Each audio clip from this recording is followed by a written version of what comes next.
Hi, my name is Lori Ellis from the Higher Education Coordinating Commission Office of Student Access and Completion, also known as OSAC, and today I am going to talk with you about finding funds for Oregon students.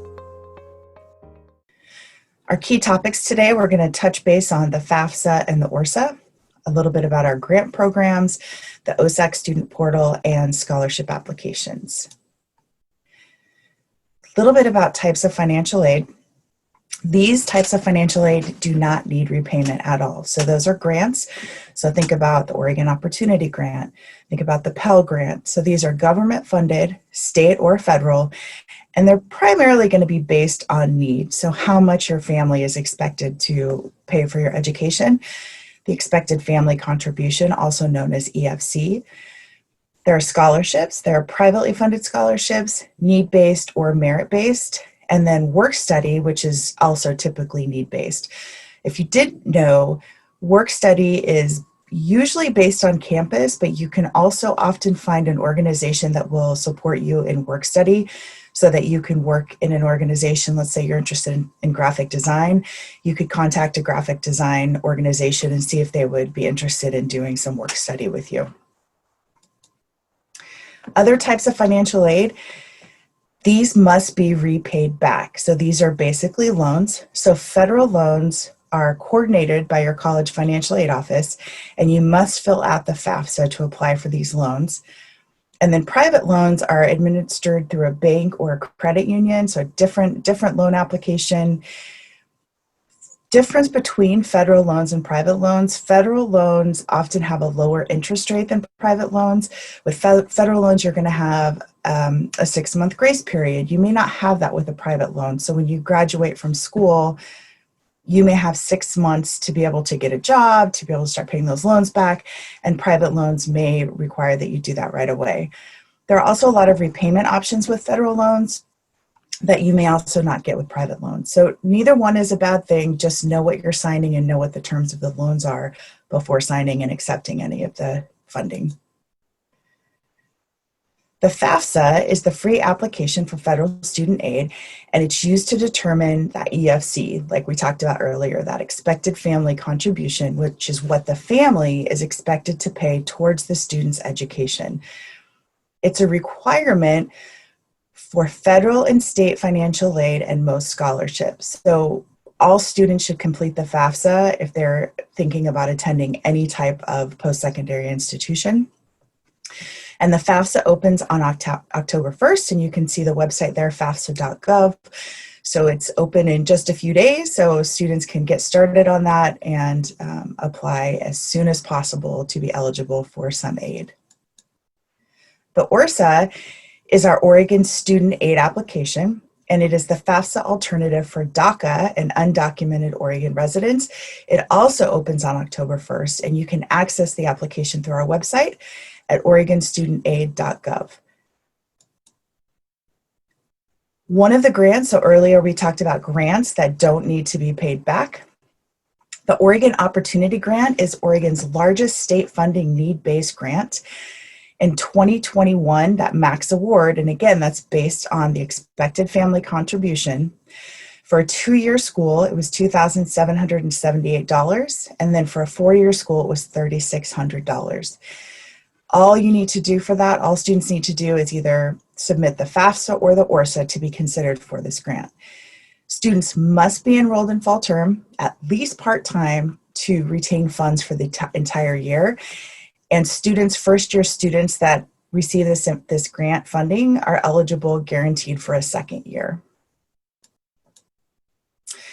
The Oregon Promise Grant is for new Oregon high school graduates or GED test graduates that have a 2.5 cumulative GPA. You must begin community college immediately within 6 months of graduation to use these funds. And the expected family contribution, that EFC, may be considered. So that depends on the funding that we receive for this grant. It is subject to change. We have other videos and information on our website that I highly recommend you go and take a look at to get more information about the Oregon Promise. This is a grant for community college, and it is a community college tuition grant. The 2021 award range was $1,000 to $4,005, and that's just based on a formula, based on other funding you might get. So if you receive a Pell Grant or an Oregon Opportunity Grant, then that plays into the funding that you may get, as well as the expected family contribution. And then you can pay up to 90 credits. And again, I'm not going to go into detail on this presentation, but we have more information on our website, and that is posted throughout this presentation, and that's oregonstudentaid.gov. Easy enough to apply. Again, file that FAFSA or ORSA and make sure to list a community college, and then complete the Oregon Promise application, which is in our Oregon Student Portal. Easy enough there. You just go to our website, click on apply, and you're going to be able to access the application. We encourage all students to apply for the Oregon Promise application or the grant, regardless of the EFC, because we don't know what that is right now. And so we don't know which students will be able to receive this funding. The application takes 5 to 7 minutes, so it's really worth the time for a student to complete the application. The deadlines are really, really important to look at based on when a student graduates or when they finish their DEG program. So let's just take a look at the high school row. If a student is graduating from March 1st to June 30th, then the deadline to complete both the Oregon Promise application and the FAFSA or ORSA is June 1st, and then they must start community college by the fall. So you can take a look at when the student's going to graduate. If a student's going to graduate in January, only a half a year, then their deadline is February 1st, and they must start school in the spring. And I think that's really important for some of our seniors that think that they're going to graduate early, take a bunch of time off until fall of the next year to go to college, but that would eliminate them from the Oregon Promise funding. So make sure that, that they understand these dates. And the student must apply during their senior year before graduation or immediately after their GED test completion. We have some other grants that we administer through our organization. We have the Oregon National Guard State Tuition Assistance. Again, more information on our website. You can see that link down below. We also have the Oregon Chafee Education and Training Grant, which is for foster youth that are under 26 years old, a student child care grant. So these are for students that are in college that have their own children under 12 or under. They can apply for this funding. And then deceased disabled public safety officer grant, and this is for dependents of officers. And again, full details on our website about all of these if you think your students may qualify or if you may qualify. So here's information about our student portal. So it's really easy to create this account. Students will go into our website, so oregonstudentaid.gov, click on the apply button. It's in the top right-hand corner of the website, and then create an account, update their profile. They can fill out applications for many of the things we've just talked about. So for the Oregon Promise, the Chafee Grant, the Child Care Grant, our OSAC scholarships, which we haven't talked about yet. There's also a link to the FAFSA and a link to the ORSA. So really this is a great place to get started. This is also really important for their OSAC scholarships. This is where they accept and decline scholarships. So if your student gets notification, or you as the student get notification that you have received a scholarship, you'll need to go into that portal to either accept or decline it. And then we recommend that students use a personal email and not their school email address. And the reason for that is most schools, most high schools in Oregon, will cut off the student's email account when the student graduates, so a personal email is going to follow that student into college. So our scholarship application is a great opportunity for students to apply for more than 600 scholarships in one application. We have two different deadlines. The application opens November 1st, so a month after the FAFSA and the ORSA, and we have an early bird deadline, February 15th. This stays the same every single year. If that date falls on a weekend or a holiday, then it's the following Monday. If their application is error-free, the student is automatically entered into a drawing for a $1,000 scholarship. So name dropped into a hat for $1,000. It is a great opportunity to apply easily for $1,000. The application must be submitted by 5 p.m. So our servers do get busy around that time. So please encourage your students to submit prior, if they can, to 5 p.m. on February 15th. The final deadline is March 1st. So the application and any required documents that that specific scholarship is asking for must be submitted by 5 p.m. So it could be an extra essay, those transcripts, any extra documentation, and the application must be submitted. We have a multiple portfolio of scholarships. Here's one that's fairly new to our portfolio, the Oregon Teacher Scholars, which is a $5,000 award. And these are students who are entering college into a teaching program. And then we have Fred Fields is another one. I mean, that $4,000 to $10,000 award. And this one is for students that are looking at a CTE major, engineering, or business at a community college. So that's a lot of students that could apply for that one. Trailblazers, Legend, Oregon high school grads with strong community service. So this is a huge piece that to work with your students on, and students, for those of you listening, to think about what can you do in community service starting your freshman year, because our scholarship donors are looking for that community service. Some other ones, the Seneca Sawmill is up to $10,000. This one requires an extra essay. So there are 4 essays, 4 personal statements with the scholarship application, and then this one is 1 additional essay. The good thing about these is that a lot of students are not interested in writing an extra essay. So if you don't mind that piece of it, this is a great scholarship to apply for, and any of those that have extra essay requirements, I highly recommend completing those. And then you can see the other stencil. One of them is for students that are looking at the medical field and have a GPA of 2.75 and above. So not all of our scholarships, in fact, many of them are not that 3.5 and higher or the 4-point student. We have donors that are looking for students that, you know, maybe their freshman, sophomore year, they didn't get as good of grades as they did as when they were a junior or senior. So that would have affected their GPA. And then the other one is for non-traditional first generation students. So these are students that are already out of high school, thinking about going back to school, took a few gap years, maybe they're in their mid-20s, and they're possibly approaching their final year, but they're not pursuing a medical field major. So lots of different examples, lots of different scholarships that your students can apply for. Our scholarship application has a few pieces, and we're gonna go through those. So the student profile, that is the piece where you are going to input your name, birth date, your test scores, your GPA, your major, where you're interested in going to school.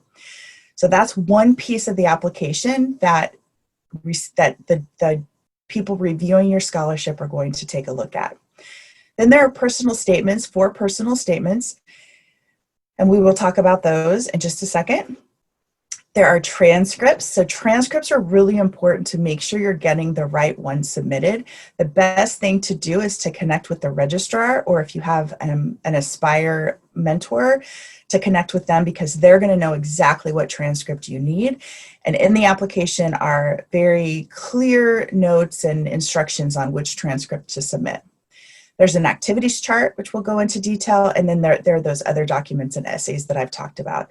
So important to gather all of these pieces and to remember that each of these pieces tells a story, tells your story. So make sure that there's consistency among them, and I'll give you some examples throughout. So with the activities chart, there are 3 pieces. There's school activities. We've got volunteer activities, so working with the community or family, and then paid work history. So in school, students can look at being involved in different clubs, or starting a club, or band, or choir, or a sport. So any type of activity that they're doing in school would count here. Volunteer activity, you can see that it's community or family or both. So If they're interested in nursing, are they doing some community service in nursing? If, as the student, are you interested in social services? Are you doing something? Are you providing some volunteer activities that connect with social services? And then if you're with your family, if you're a caretaker, if you're taking care of siblings or parents or grandparents, or needing to do work around the house, and you're not able to really do community service, you're spending a lot of time on the family farm, then make sure that you input that information. So anything that you're doing connected to what you're doing in high school or as an adult student, making sure that that's included. And then any paid work history. If you're babysitting, throw that in there. Put how many hours you're doing and what types of activities that you did for babysitting, or if you're working at an organization. So all of that counts, and all of that tells your story. If you're not able to do any of these activities, make sure that you let us know why somewhere in your essay. Let the readers know why you weren't involved in student activities. Maybe it's because you are taking care of the family. Or if you're not working, why not? So what are those pieces? So just to tell your story so we know what's going on in your life. There are 4 personal statements. I'm not going to spend a lot of time on them. I'm just going to give you some ideas about what to think about as you're writing these. So each one has 2 pieces. So make sure that as a student or as somebody that's working with students, that you know that there are 2 pieces. The most important part is the why or the what. So let's look at the first one. What are your specific educational plans and career goals, and why? And what inspires you to achieve them? So it could be as specific as, I'm going into medical school. I know that I want to be a doctor. Okay, great. So you're going to be a doctor. You're going to do your undergrad. You know you need to go to med school. And why? Was there some influence in your life? Somebody influenced you, or you observed something, or you had some experience. Why do you want to be a doctor? What inspires you to achieve these goals, these plans? That's really what the readers want to know the most. Yes, we care about your career goals. We want to know what you're interested in doing. But remember that part about telling your story? So think back to your activities chart. If you're interested in being in the medical field, or an engineer, or social services, or graphic design, do you have something in your activities chart where you're volunteering or doing activities that connect to your future educational plans? The next piece is, what have you done for your family or community that you care about the most, and why? So make sure that you're telling your story. So if you have siblings, or your parents, or you're caretaker of grandparents, or you're working on the farm or family business, make sure that you tell us why you care about that and why. So is it you feel proud helping your family? And not that, oh, this is a family business and this is expected of me, and so this is what I'm doing. Give some emphasis on what the difference that makes to you. A personal accomplishment and the strengths and skills you use to achieve it. This does not have to be some major accomplishment in your life. It doesn't have to be that you won an award or you were first in track. What is it for you? And the biggest piece of it are the strengths and the skills you use to achieve it. How did you get there? How did you accomplish that? What did you learn about yourself? And then the last one is similar to 3 as far as a significant change or experience that occurred in your life. How did you respond, and what did you learn? It's best to tell your story, that all of these pieces flow and give us an idea of who you are. But if let's say you were in robotics and created a really cool robot or some type of machinery, don't talk about that in multiple questions. Give us different ideas about who you are in the questions, and try not to repeat the same type of accomplishment, but tell your story. So work with your school people. For you, Aspire mentors, think about that and ask your students questions about these things to really pull out their specific story. So how to stand out. Academic success is good.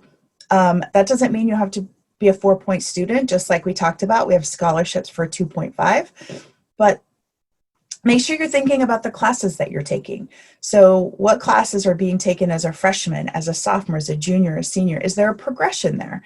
Does it show that the student, or you as the student, are looking at different options and thinking about different ways that you can learn? And then extracurricular activities are really great.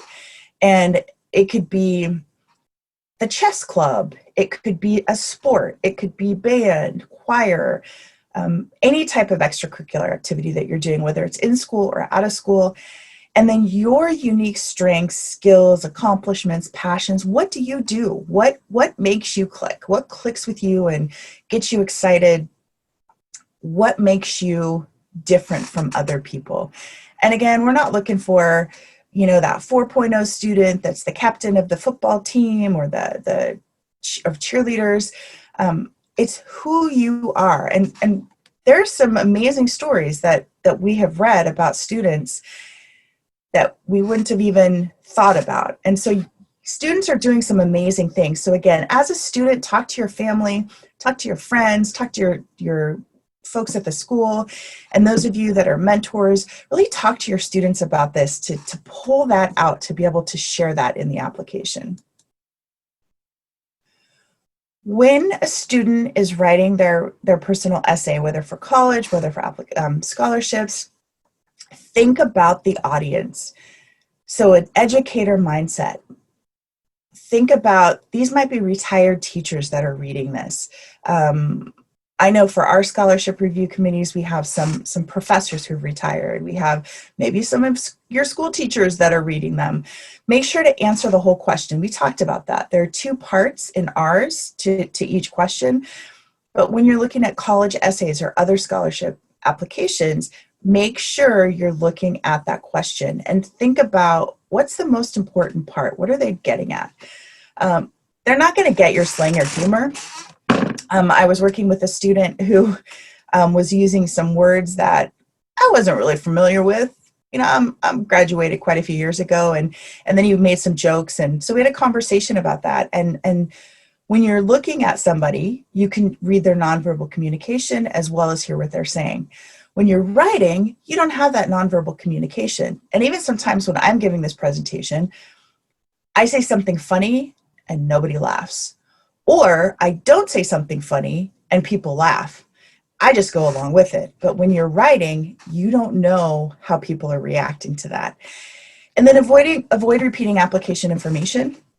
So remember that student profile that we talked about where you're saying, I'm interested in nursing. I have a 3.2 GPA. Here are my test scores. Here's the school I want to go to. Don't repeat that application in those personal statements. So your personal accomplishment, if that's a 4.0 or you took some AP classes and did really well, don't repeat that information because we already have seen it. We're looking at your transcripts. We're looking at your GPA. But what you could do is talk about how you received those grades by doing X, Y, and Z. You applied yourself.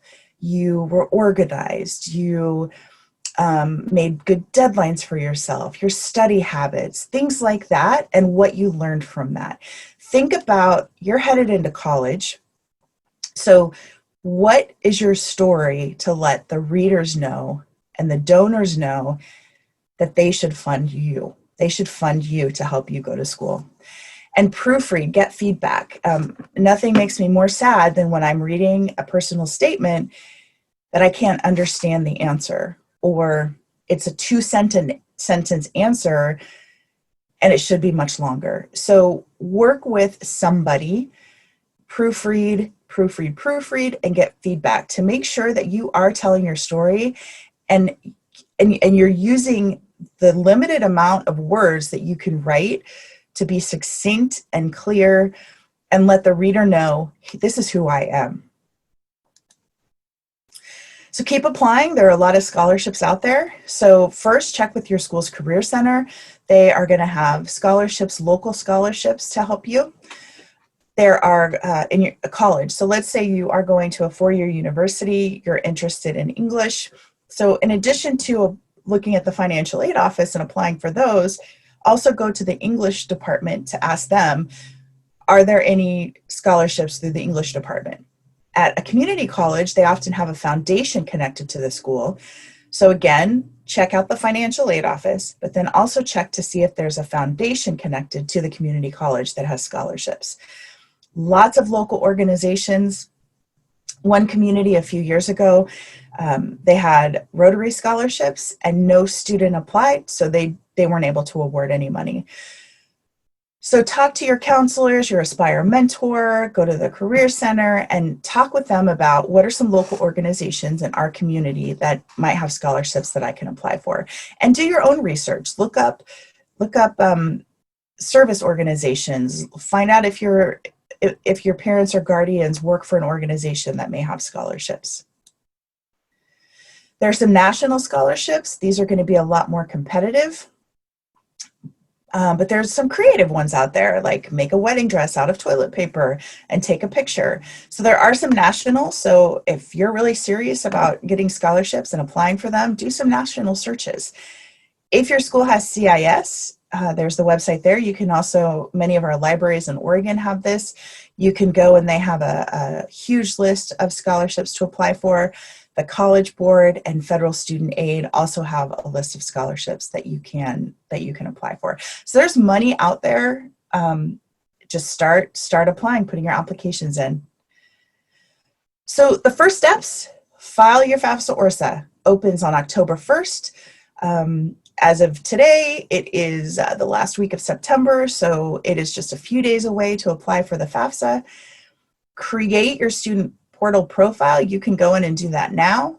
Apply for the Oregon Promise. Remember, this application is only 5 to 7 minutes, so encourage your students to apply regardless of EFC. Or if the student thinks that, oh, I don't need to apply for this, I'm going to a four-year university, I'm not going to go to a community college, still encourage them to apply, have them check it off their list. We had a student a couple years ago who said, no, I don't need to apply for this. I am going to go to the University of Oregon. I just make that up because that's my alma mater, but to go to a four-year university. And then she decided she was going to dual enroll. So she was going to take classes at the community college and the university. If she would have applied for Oregon Promise, then she would have been able to use those funds for her community college tuition. And she missed out on that. So it's worth it to apply. Again, it's short. If you can do it as a classroom exercise or call students in to do it. It's, again, a really short activity, and we encourage all students to do it. We have a lot of information on our website. So again, that's oregonstudentaid.gov. We have a YouTube channel that has a bunch of videos, and we're doing even more videos, little clips of our programs, how to apply, other organizations that we see tips about college searches or career. We put those on our YouTube channel. We have a Facebook page and Twitter. Encourage you to follow us, like us. And if you have an Aspire program, for those of you that are practitioners looking at this and you're an Aspire, thank you. We appreciate you. If you are a practitioner and you don't have Aspire in your program, contact us. Let us know if you're interested. Aspire is a one-on-one mentoring program or group mentoring program where students work with a community member to talk about their plans for after high school, whether it's career, whether it's college, and then can walk through those steps with them. If you are a student that doesn't have the Aspire program, but you're interested in working with somebody, send us an email. Contact us at aspireoregon.org, and we'll see how we can help you. Thank you for attending this webinar. Appreciate it. Hope you got some questions answered and learned some new things. Remember, everything that I talked about today is on our website at oregonstudentaid.gov. So if you need additional information about Oregon Promise, our scholarships, any of our grants, definitely go take a look. And if you do not find what you're looking for, each of our programs has an informational email. So find that, send us an email, and we will get you what you need. Again, thanks for attending, for watching the webinar, and have a fabulous day.